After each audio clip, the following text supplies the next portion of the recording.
Des couleurs, des odeurs, des saveurs. Les herbes et épices nous font voyager sans se déplacer. Au Québec, il n'y a pas si longtemps, l'offre était plutôt limitée. C'était assez simple. Moi, ce que je vendais, c'était du poivre. C'était de l'ail, de l'oignon, persil, basilic, l'oregano. Aujourd'hui, les supermarchés nous offrent des centaines de choix. C'est nouveau qu'on en ait autant, puisque les goûts et les préférences des consommateurs se sont, je dirais, raffinés avec le temps. On achetait 25 kilos de paprika fumé, on disait « wow ». Aujourd'hui, on achète ça presque à la tonne. C'est impressionnant. Mais devant tous ces choix, le consommateur peut se sentir dérouté. Lorsque vous allez à la SAQ, vous ne pouvez pas ouvrir les bouteilles de vin, y goûter pour savoir si c'est celui-là que vous avez envie d'acheter. De la même façon, on ne peut pas ouvrir les emballages d'épices pour savoir si l'épice compliment est à la hauteur de la même épice vendue chez McCormick ou chez Dion.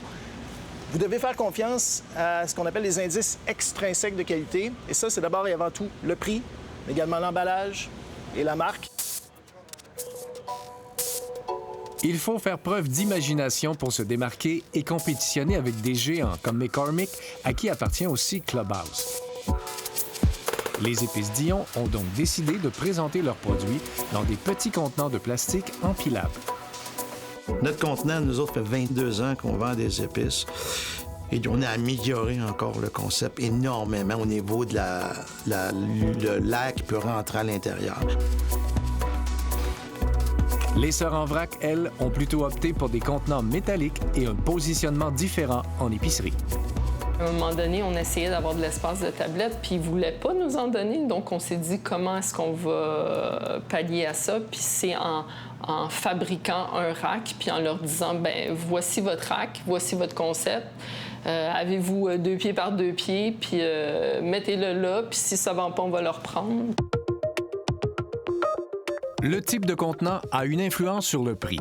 Les épices en bouteille sont vendues plus chères que celles vendues dans un sachet de plastique. On paye un petit peu plus pour avoir la praticité, je dirais, d'un emballage qui va se tenir tout seul et qui ne coulera pas dans votre garde-manger. On espère que vous allez associer la qualité du produit à la qualité de l'emballage et serez prêt à payer plus cher en conséquence.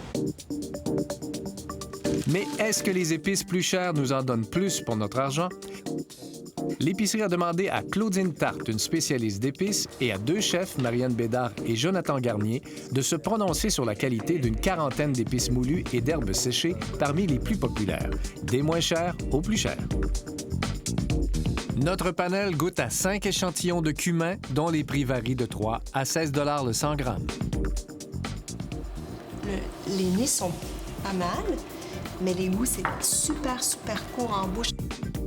Les écarts de prix du basilic sont encore plus spectaculaires, passant de 3 à 137 $ le 100 grammes. Les herbes à forte teneur en eau, une fois séchées, ont peu d'intérêt et elles perdent énormément de leur intensité. Je trouve ça triste.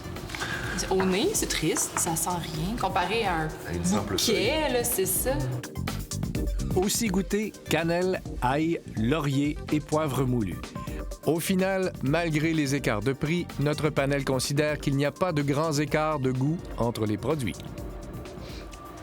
Les goûts d'un à l'autre, c'est à peu près pas distinctif. Les épices moulues ou séchées perdent beaucoup de leur saveur et sont plus sensibles à la chaleur, la lumière et à l'humidité que les épices entières.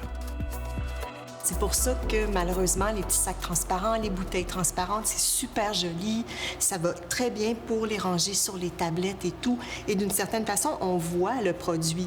C'est un avantage. Mais comme c'est photosensible, l'avantage devient un inconvénient énorme. Impossible de savoir depuis quand l'épice a été moulue. D'autant plus que la plupart des distributeurs font affaire avec des importateurs qui, eux, font affaire avec de petits producteurs dans des pays lointains. Pour maximiser le goût, beaucoup de connaisseurs préfèrent acheter l'épice entière. Si vous avez le choix, vous achetez moulu ou entière? Entier. Entier, toujours. Oui.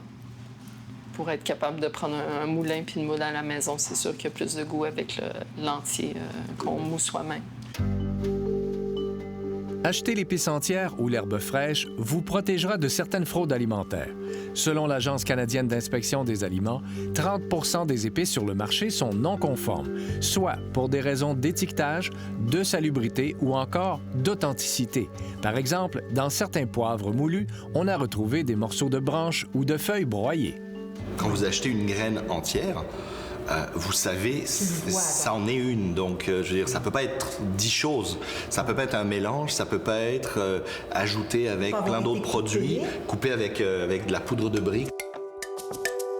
Autre avantage, l'épice entière se conservera plus longtemps que l'épice moulue.